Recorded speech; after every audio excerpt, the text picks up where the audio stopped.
or see something more along the lines of a Ezreal or Nash ban or something along those lines from eStar, but I was surprised to see the Volibear. That tends to be a red side ban, and I think EDG were kind of expecting something similar, and they were kind of going to be waiting to see if they could just ban that Volibear last on red.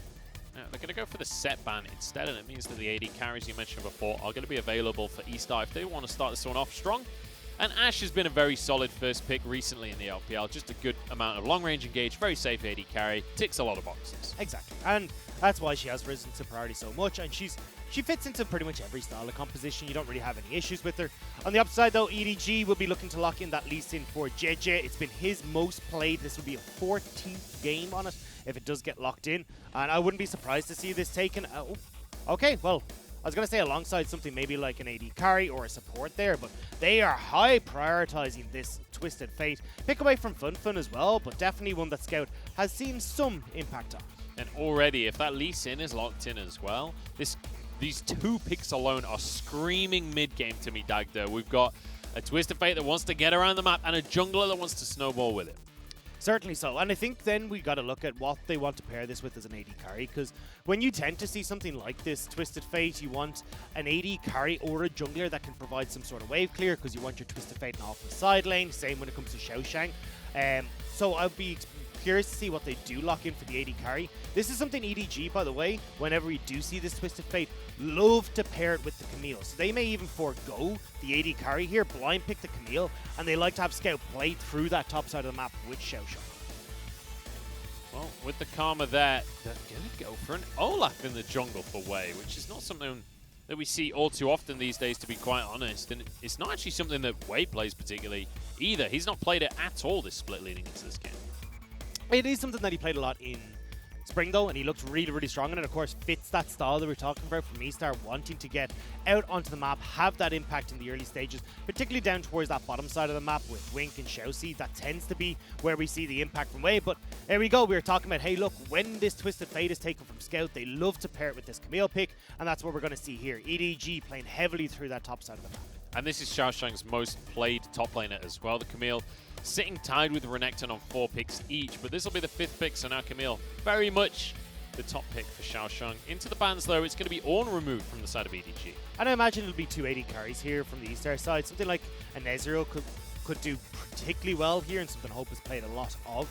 And then I'm trying to figure out what they might go for the last one.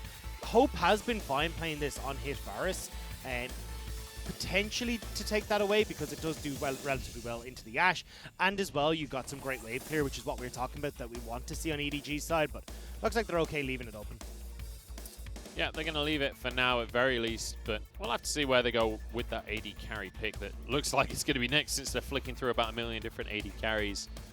There are a few different directions you could go. You could look to snowball in that bottom side since you've got so much pick, but instead opting into this Senna, which we've seen have a bit of a resurgence more recently, does scale exceptionally well. Exactly, and it is that farming Senna that we have been seeing over here in the LPL, so be expecting to see that paired with something like a more reliable support, something like a Thresh or something along these lines, or even a Nautilus that has kind of become the go-to support in the LPL, but we'll have to see what it is.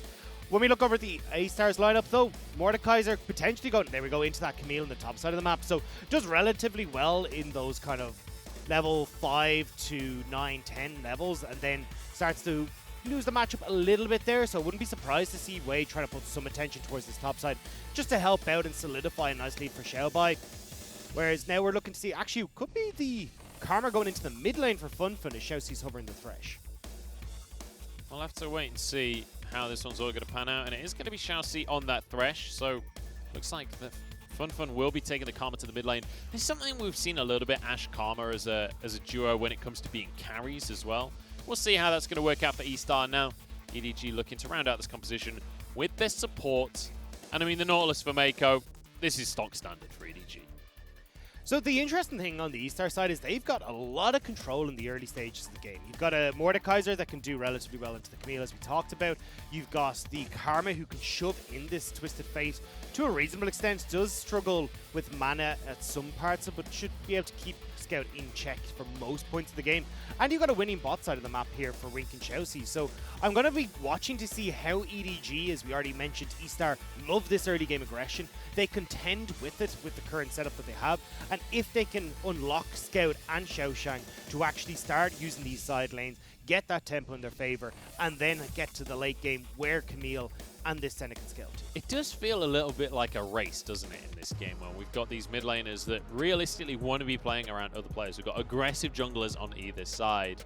And with Xiaoshang on this Camille as well, there's a lot of potential for either team to snowball if a lead is grabbed. But that's the big question, is who can get an advantage early? Because certainly, when Wei's on this Olaf, if he's got a Karma alongside him, if he gets a lead, eStar could just run away with this.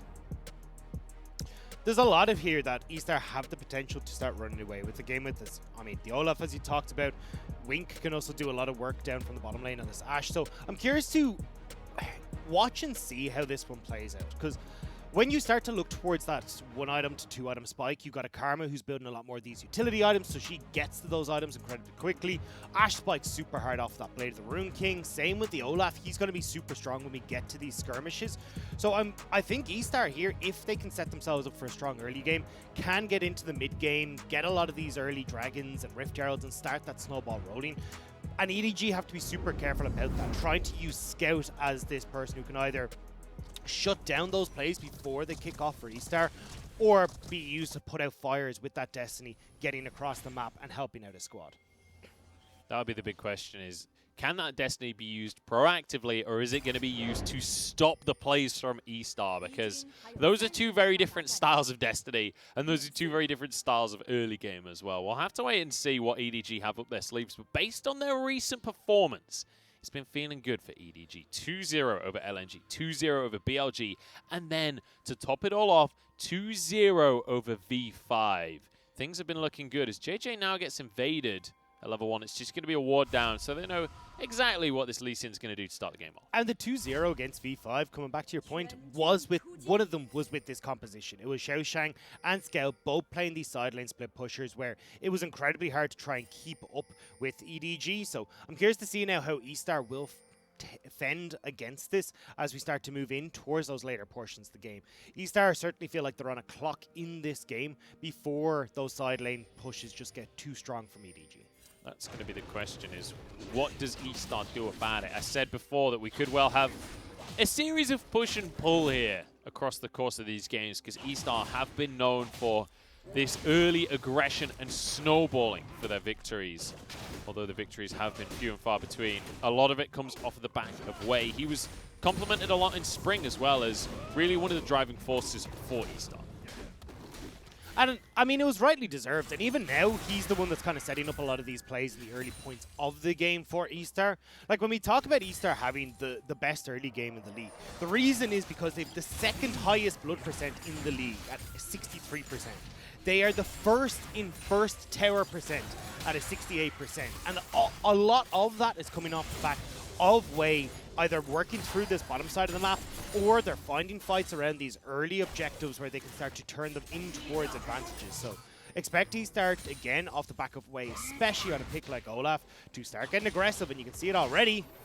Xiaoxi's trying to get into the jungle. It was a good effort, Xiaoxi. I like what you're doing with it. And same for you, Wing, but JJ does get his grump in the end. So, you know, I like that they're already using and abusing that priority that they had in the bottom lane. Just why not give it a go, right?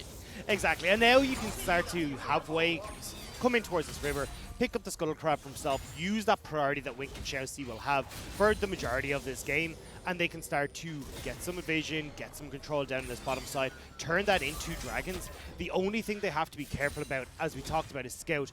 When he hears that dragon, or at least sees the dragon started up, he can start making plays towards that top side, knowing that they'll have a man advantage. So it's always going to be, as you said, that push-pull when it comes to the map state.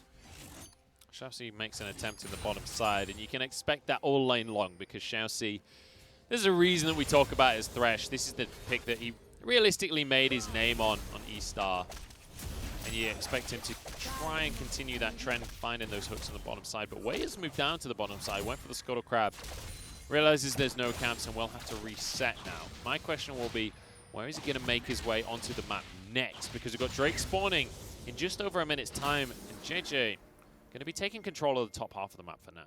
Yeah, and this is just to try and spot out where Wei started. They know, okay, cool, right, he's going to start on his top side with that Grand Prix spawning. So you can imagine that he's going to play up towards this top side. So at the moment, what JJ is going to try and do, I'd imagine his path, well, what I'd like to see him do is path down towards his bot side after he gets his reset in here, and then make his way up towards top. You'll be getting there just to scout a bit. Oh my goodness, Xiaobai might just get solo killed, forced to flash. Wei is here, but I mean, there's no way that they're going to close the gap on Xiaosheng. He is playing the Camille, so really nice stuff out of Xiaosheng in the top side. Wing's in trouble, might actually go down here. Flake comes out, there's a route onto both players. Senna is not meant to be this early game carry, but they're doing it. Hope pulled back in though. Xiaosheng got a kill in the meantime as Wink goes down, and it's all going the way of EDG. Hope surviving still, using that heal, keeping himself safe, gets into the brush, but he's taken down by Xiaoxi in the end. Mako can't answer for the kill. No, Mako's going to back away, but you said it, EDG picked up 2 kills for 1, and it was before any of these Destinies and anything got used. It did burn the TP from Scout though, who went up towards that top lane to get involved in that play. So we get a replay of it just here. Xiaobai, super low. JJ just came in with the gank, and you get the TP play coming in. So with Wei only being level 4, there's nowhere to run, nowhere to hide, and he ends up paying for the sins on his top lane. Beautifully done here by EDG. So all 5 members of EDG involved in those kills across the board as Xiaobai continues to get annihilated in these trades. And let's be honest, this is a Camille. What does she excel at? 1v1 trading. And this is what we said, is like Xiaobai will eventually be okay in this lane, but not now. Scout going for a flash to get this kill in the top side. Xiaosheng now with 2 kills. As Fun wants to extend this trade. You can see Xiaoxi and Wei moving up, but they're still a little way away. It's going to be Scout with a gold card to try and stop this play, but Flash is available. It's not even going to be needed for Xiaosheng. Nuntato goes in, but EDG get away with it. Nicely played from Scout. Stun Xiaoxi just as the hook shot's coming in, so there's no opportunity for the Death Sentence to interrupt the wall jump. So EDG avoid the play. They're still going though. They look like they're opting into the play here. Hook shot to dodge away from the hook.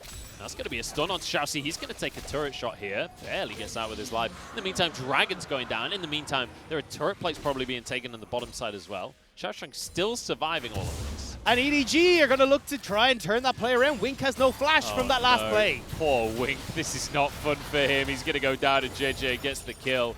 Now the turret plates I mentioned are going to go down. This is beautifully played by EDG. So usually what we expect when you see the likes of a Twisted Fate is he's going to be relatively quiet until he hits that level 6. Then we'll start to see the map plays. Then we'll start to see him roaming. Instead, Scout is getting out onto the map way before that point. Level 4, he's up in the top lane with that TP play. He then repeats that again and gets another kill for Xiaosheng in this top lane. And now he still has that Destiny available, with Fun having no way of responding because he used the teleport, even though EDG got away. Also, it feels fantastic to get some assists and kills early on when you're a Rod of Ages user. Being able to get that early, get it stacking early on feels fantastic. So now, EDG already in an amazing spot. And I said this is going to be push and pull. I said eStar should be able to start off strong and EDG will try and answer later. EDG have read everything eStar wants to do like a book, and they're the ones setting the pace now. And they can keep going with this, because you've got Xiaosheng now firmly in control of that top lane. As we say, Xiaobai will start to get a lot stronger when he gets access to that Death Realm, and as he starts to move over to level 10, 11, 12, and then Xiaosheng will start to come back. The issue is, though, you've now got Xiaosheng. Sheen completed 2 kills, but hang on in his mid lane. Flash is unavailable for Scout here. Crystalline Arrow not going to be available for Wink as he dodges the Death Sentence. Kicks Xiaoxi underneath the turret here, who takes one more shot. There's an auto in. JJ gets the answer as the mid laner did go down, but Wink could be in trouble himself. Dashes to a minion. It's going to be 1 for 1. Or 2 for 1. The Sonic Wave that was on... Ooh. The Sonic Wave that was on Wink actually timed out so JJ couldn't get the second kill after that Crystalline Arrow stun came in, but still well played by EDG, turning around that play, because Hope is still free farming in this bottom lane. He's starting to get a bit more gold over into his hands, and you're giving up a bit of the CS and this experience now in the bottom lane as Wink and Xiaoxi, forced to back, won't be able to collect this wave. Yeah, so CS going to be even on that bottom side, but Hope going to be able to head back to base. Might just be able to finish off that Mana Moon. So moves actually towards the mid lane here. Xiaosheng will continue to bully in that top side. But look at where the gold is for the side of EDG. It's all on the top half of the map right now. This is where they need to snowball. And this is what we said we wanted to see from EDG. They love this composition where they just play through Xiaosheng and have scouts supporting JJ towards that top side. Xiaosheng already has done a very strong job of punishing the early levels where Camille has an advantage against the Mordekaiser. And before Xiaobai can even get the ball rolling, we've seen JJ up there, we've seen Scout up there twice. It's EDG solidifying that lead for Xiaosheng, and now that tempo that we talked about eStar maybe being able to shift into their favor when we got towards those one item spikes. It's going to be a lot more difficult because those one item spikes are delayed with the death of the CS differentiation in the top lane, and also the 2 kills onto Wink in that bottom lane. Phenomenal stuff from EDG, sorry, to start things off. Death Realm out of Xiaobai, though. With these isolated Qs, he will be able to easily win this 1v1 out. Hextech Ultimatum, he wants to be 1v1. He wants to be fighting you. He's okay with that one. And you see Xiaosheng is very upset on your screen right now. He knows that when you get access to that Death Realm, things become a lot better for Xiaobai in that top lane. And he's able to finish off the 1v1 kill on that top side. But now, Wayne Funfun still progressing in this bottom side of the map as Wink and Xiaoxi have shoved in. That's the thing about Camille is, like, you can do 1v1s, you can do a lot of damage, but you're fragile. You're like a melee AD carry, so when they find you in a Death Realm and get isolated obliterates, it suddenly doesn't go so hot. You're not good at taking damage. Funfun just going to be clearing these waves in the mid lane. Obviously, he's going to be building this supportive style of Karma as well, so anticipate things like, you can see the Athenes, he'll likely go for things like the Ardent and the Redemption as well as we move on with the game. And he's looking to try and support Wink and support Wei in the jungle. It's good to see that Wei did get himself a kill because obviously he's theoretically a portion of the damage here, but Wei actually going straight for the Cinderhawk. So I would have kind of expected a bit more of an aggressive build out of him with a Karma in the mid lane. I'd agree. I think I actually would have preferred to see him go that aggressive build, especially because when you think of Ashe, she's not the highest damage AD carry. You do have this Mordekaiser in the top lane, but he's going to be off in a split push role, trying to help out against Xiaosheng and against Scouts, so he's not going to be involved in the fight. So having that another damage source to help facilitate with a low damage mid laner and a low damage AD carry would have worked out a lot better.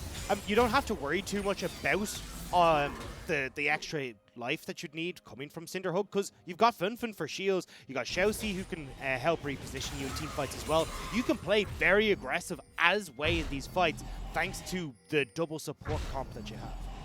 JJ really wanted to make that play happen topside. He's going to stick around. Dragon has been started in the meantime, or at least it was tagged by EDG. Wei going to move forward from it. But this is a massive amount of respect out of Xiaobai, but he's got to think that JJ's gone now. He's been here for so long. Death Realm is still on cooldown for just a second more, but the kickback, now Death Realm comes up just a second too late.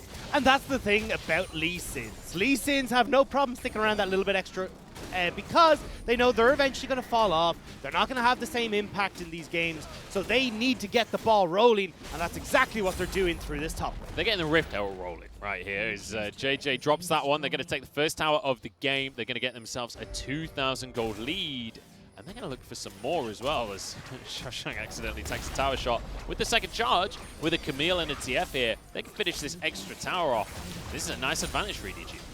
And they may, actually no, they won't be able to. I was curious to see if they stick around to try and get a third charge onto that top lane turret, but hey, they're in a fantastic spot now where they can start to shove in. Xiaosheng, try to see. No, he won't be able to force him off. This is really, really strong stuff from EDG. Both of those split pushes that we were talking about are firmly in control. You have the tempo advantage now with that long lane in the top side of the map where you can look to now turn towards dragons, look to set up plays through that mid lane as well, look to outnumber your opponents whenever they try to defend these outer structures. Beautiful start to things from EDG.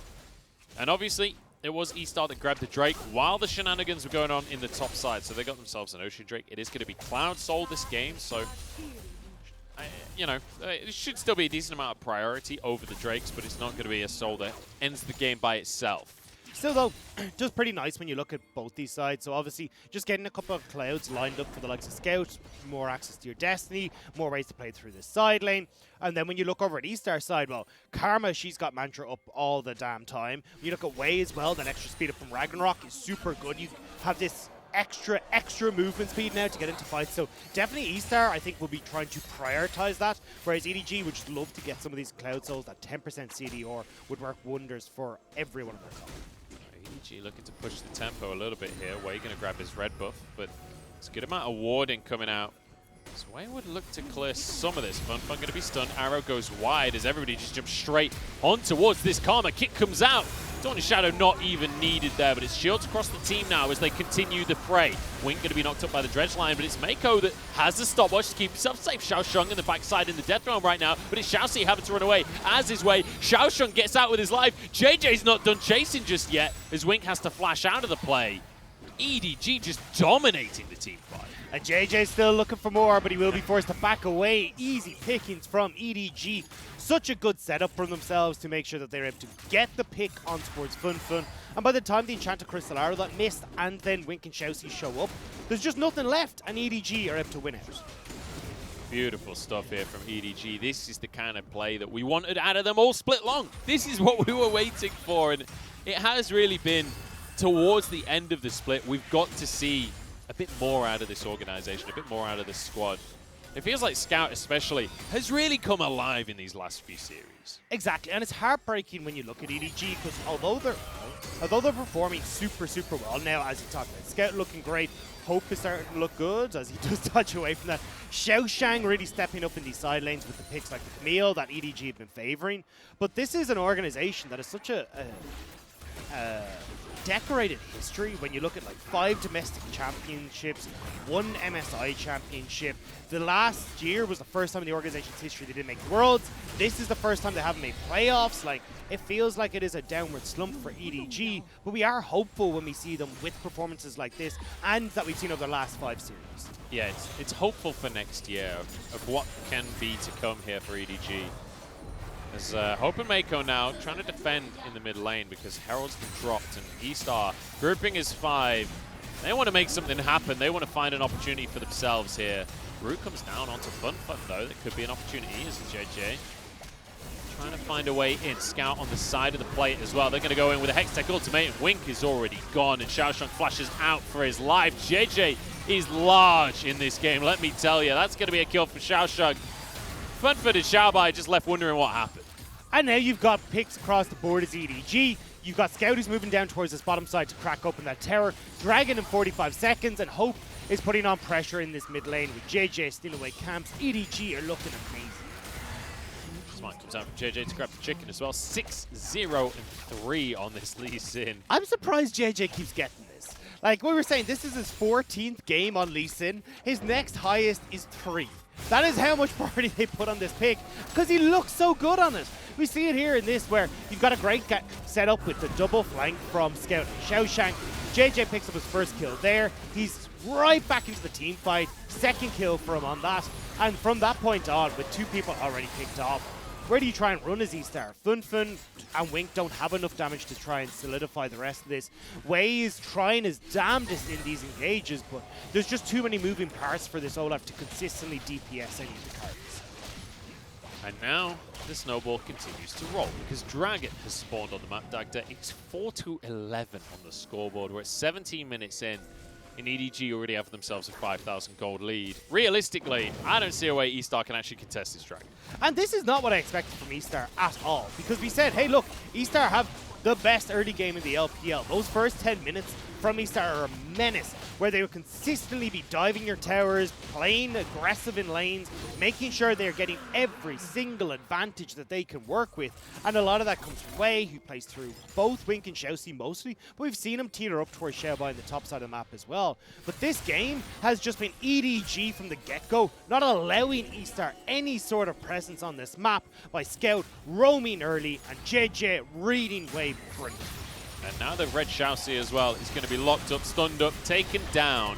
Does have a stopwatch, and that's going to be a stun on Scout as well. So maybe Xiaoxi can get away. Dawning Shadow across the team here. Scout flashes and gets healed up as well. JJ goes back in for a kill, dashes out and gets away with daylight robbery right there. Wei falls, and now onto FunFun, who ain't having much FunFun anymore, but will survive at least with his life. His EDG moved to the top side of the map here, but Xiaobai wants a little bit more action. Death's Grasp will not land. will find Xiaosheng in the Death Realm at least, but dodging these obliterates. Xiaosheng is a lot stronger than last time he went into the Death Realm. And Xiaobai realizes it. Taken down as soon as they come out. And EDG, yet another fight. And it's easy for EDG. They're just able to pick off everyone bit by bit. And you can even see it every time that these fights are closing out. Scout is roamed off into side lanes before the scrap has ended, so they're shoving in these lanes. They're the ones making sure they have that tempo advantage. So when they back, eStar are only pushing the lanes back to a neutral position rather than getting onto these turrets, and it makes it a lot easier then for EDG to again set out Xiaosheng and Scout into these side lanes, push in aggressively, and then move into collapse and find these picks. And it feels like this is getting rougher and rougher for eStar, because there was a couple of moments here where this fight looked like it could have gone their way. Like, it looked like maybe Xiaoxi escapes. It looked like maybe they get the kill on Scout, but none of it worked. Exactly. EDG are just too far ahead. This is so well played by JJ. Just Sonic Wave straight into a boot to the face to then be able to slide on out like it was nothing. Yeah. From this point on, it's very hard for eStar because with the advantages EDG have, they take over side lanes. You have a 5-1 and 3 Camille, Death Stance and Triforce already completed. So she's going to be super strong. At this stage, she's getting pretty damn close to being able to dive Xiaobai once he doesn't have his Death Realm available. But it is really hard now where eStar just don't have control of the map. They can't stop EDG from pushing in. And then EDG, like we just saw, can Destiny in, TP in, make these picks happen. He's going to be too late. He's late. Well, I was excited, but it was a little bit late on pulling the trigger there. Scout didn't realize that the recall was that far being channeled, and so it means that Xiaobai gets out with his life. eStar grouping up in the mid lane, maybe looking to try and answer what JJ is trying to set up here, because he has complete control of this bottom side jungle. And look, now we're starting to see those dragons starting to rack up. You've got 2 minutes until that next dragon is spawned. You can easily pick that one up as EDG. And the thing here is that EDG, as they start to crack open these last few structures on the outside, can then fall back towards the Baron and take that very quickly. And Dagda, look at that graph on your left right there. That is a 2,000 gold lead individually in 3 separate lanes for EDG. That is disgusting. That is actually insane. The top side of this map entirely belongs to EDG. And that's what we expected. We said EDG from the get-go will play around this top side. I just didn't expect them to make it work as early, but it just shut down eStar from the beginning. And now, Wei, I feel like if Wei held on for just a second longer there, I think JJ was about to follow that cue. Maybe. Although the chickens ran into them, so he knew someone was there. Yeah. The thing here, though, is you can see the problems with eStar's composition if Wink isn't present. Because Xiaobai doesn't have guaranteed engage, Wei doesn't, Funfun doesn't, Xiaoxi's very reliant on that hook. You need these enchanted crystal arrows to try and set up these fights. So if Wink is not in a position to follow up with eStar, it's very easy for EDG to play this cheeky style of moving in, trying to get a couple of camps. And think about how mobile EDG are, especially in Xiaosheng and JJ, even Mako to a certain extent with his hooks onto walls and can move around the map. So it's not like it's going to be a big issue for EDG getting caught out in these stages. And just look at the scores. I mean, we've been complimenting Scout a lot, we've been complimenting Xiaosheng a lot, and they have played well, but JJ takes the cake this game. 8-0 and 4. He's looking absolutely immense. Wei wants himself a 1v1, but that's a Camille. So see you later. Hook shot, he's out of there. And that's what we just said, is that unless you've got Wink there or Xiaoxi to guarantee an engage, that's just not going to happen. So yeah, you've forced Xiaosheng back, but you've committed 2 members to do that, which means now EDG have full roam of the map, and then it looks like they're just going to turn towards that dragon. Yeah, Drake's just spawned as well, so why not have a Cloud Drake for themselves? And as you mentioned before, that ult CDR that comes from each of these Cloud Drakes is going to be very nice on this Twisted Fate. It's going to be great on Hope as well. So everything looking fine and dandy for EDG. The score is 4-14. There's a 7,000 gold lead. That's 3 Drakes to 1. It's 3 towers to 1. I'm running out of ways that I can see eStar winning. And we're only 23 minutes into the game, Dagda. Well, this might be the way. They're just going to make the call, try and burst it down. I love it. You have a lot of global mobility here from EDG, which is already being used, but they may not be able to collapse in this fast enough. Well, mixed calls. eStar are going to commit to it. They're going to go back in 3,000. They might be able to get the Baron. The question is, can they get away with it afterwards? Scout taking a lot of damage as they go into the pit here. The kills are already racking up. They got themselves the Baron. How many buffs do they get away with? It looks like the answer might be one, as FunFun snuck away and got himself a recall. Look, it's not worth it for eStar, but it was a worthy attempt. Because at this stage, as you just said, Munch, there wasn't a lot of ways for eStars to keep this game rolling, to actually bring themselves back into it. Hang on. Monetarily, though, 1,500 gold for a Baron. If each kill in favor of EDG is only worth 20 gold, then that's actually a pretty big swing. It's basically 5 minions for a Baron. Exactly. Yeah. It's like 5 cannon minions. Or 4 cannon minions. They didn't even get all 5 tagged. They might die. Scout also might die. But let's be honest, EDG aren't dying anytime soon this game. Scout going to survive. Flashes away from the play. Xiaoshung's arrived, and there goes FunFun's health bar. Xiaoxi now going to be stunned. The Scout can play defensive, play utility. Flash out from Mako, and EDG, they get away with the pick. They're able to walk away. They get the kill onto FunFun as well, so no more Baron buff for eStar. But again, look, I don't blame eStar for trying to make that play. Absolutely You not. are very much bleeding gold. This game is running away from you. A Hail Mary play like that, it nearly did work out. Maybe if they'd actually just committed fully rather than this kind of back and forth, they could have burst it out with a few more members. But honestly, at this stage, that's kind of the only play left that maybe could scrape you back into this game. Yeah, it's one of those things where, you know, you're this far behind. You're a composition that it's not actually going to do that well in the late game anyway. So it's like, you know what? Let's make something happen. Let's find that miracle opportunity. Maybe they mess up while they're trying to check this. And you can even see Shelby has his wits about him. He's like, right, let's take JG out so then we can't get the smite coming in. I did get a little bit worried with how low it went before we saw the smite come through from Way, but yeah, look, there's just way too much burst. Xiaoshang gets straight in onto Wink. He goes down. Xiaoxing's quick to follow as... Oh no, Xiaoxi. That was it. That was the chance. Hope is still in trouble, but he does have flash, so he's not that in trouble, is he? And, well, Xiaoxi, that was not the hook. He tried to do the predict. He knew Hope had flash. I was expecting Hope to go over the wall, but instead, Xiaoxi, it's a swing and a miss. And look, I play a lot of Thresh. I saw the play. I know what he was going for, but unfortunately just not the way that it works out. I mean, there's another pick now onto Wink here. He's going to go down. Mako grabbing that kill for himself. Xiaobai pulls Mako into the death realm. This is the classic Mordekaiser, right? When you realize that the game's basically over. See if you can get KDA by taking a 1v1 with this support. I see what you're doing, Xiaobai. It's not going to pay off, though. He's got a team with it. And it's going to be Xiaobai that goes down in the end. And now EDG can look to crack open this space.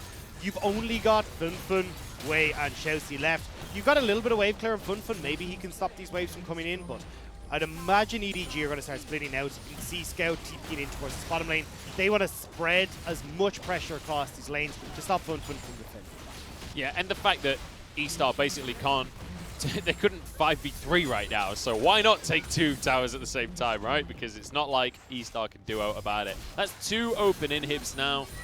Perfect opportunity for EDG to reset, spend some of this gold, get back on the map for that 4th Drake for them. Wink, try to see if he can maybe spot out something here. Looking for Scout, doesn't have any hard CC, so Destiny is just going to get Scout out of there. No enchanted Crystal Arrow, no hook, no problems for Scout as he gets away from that play. And hey, look, you've got a Rabadon's Death Cap that I'm sure is going to be completed by Scout now once it backs. You've already got 2 Cloud Souls, which means that Destiny's on a pretty short cooldown, to be perfectly honest. Yep. And yeah, EDG 21-4. It's so sad, Dagda. This is such a great looking team. Why is this team not in playoffs? You know, like, they just got this together just like 1 week earlier. So they'd be in playoffs right now. Actually, Arrow coming out here. Xiaoshang is fine. He's Kabeel. He's still got flash. I think he actually just completely gets away with this one. Flashes out. Wink is going for the solo dive. Not the best decision I've ever seen made in League of Legends. He's now 0-7. You know, he wanted a kill. I can relate. He's only worth 50 gold. Why not, you know? Yeah. Hey, look, Cloud Soul is here for EDG. And, yeah, this is kind of closing out. But this is the thing, all right? So come back to EDG, not a player. Let's talk EDG. If you actually look at when they picked up their wins, right? Because they're 7 and 8 right now. In their last, not including this, in their last 5 series, they have picked up 4 of those wins, even. Sorry. So it's only been at the end of the split where we've actually seen EDG start to get together, which is why it's so heartbreaking that they couldn't push it over the line, where they ended up losing to BLG, then they couldn't rack up the wins that they needed. Because this is a team that right now looks like a playoff contender. Oh. The issue is that in the rest of the games that they played, out of all their other series, they could only pick up 3 wins against OMG, Sunny, and Rogue Warriors at the start of the split. If they'd managed to pick up wins against like DMO or any of these teams that are sitting a little bit further down, LGD. yeah, they might have been able to push it over the line, but unfortunately for them, they just couldn't quite get there. It's been a rough split for EDG, and just think like this version of the team, if EDG playing at this level of form, I could see them taking on FPX, WE, LGD, Victory 5, these teams in playoffs. I mean, they literally just beat Victory 5, so I know a lot of people in chat probably flame me now for saying that, because I know a lot of people just love Victory 5, but EDG did beat Victory 5. That is just results-based analysis right there. Like, this team could have done so well in playoffs. It's just too little too late. But this is the thing whenever we talk about, oh, well, you know, they've only dropped a game. It's only the start of the split. This is what I keep harping on about every single time, is that every win counts. If EDG win this game, they're on 8-8. If they had picked up one more win, they would have been matching the likes of FPX, LGD. They're all sitting on 9 wins. And they could have been going to playoff. And this is why when you look at the start of the split, these wins actually do matter when we get to the very end. Single round robin, every single series matters. Way wants to get into this pit, steal the Baron. I don't think that's happening though. JJ gets that one for himself. The Hextech ultimatum is there, and it means it's a kill on top of the Baron. Now on to Shousey, play back. Shousey trying to keep his team safe, but I don't know if there is any safety against this squad anymore. Shalbai desperately trying to finish off Mako. Mako's not even running away. He knows he's safe. And Scout's already in the base. He's just setting things up, prime and ready. He's going to be able to knock down 3 hits. He's looking for beer and a pizza in Simpsons, Dagda. He knows it's time for home. He knows he wants to finish the series off ASAP. Gets in, clears the inhibs. With this Baron, they won't need a 3rd inhib. No, they won't. They'll be able to get this one for themselves. Keep away is being played with Fun. There's not much you can do about it. Easy peasy, lemon squeezy. EDG looking fantastic. 26-4 with a Cloud Soul to boot. An easy game 1 for EDG. Confident win from EDG, and again, this is what we wanted to see from EDG throughout the split. Why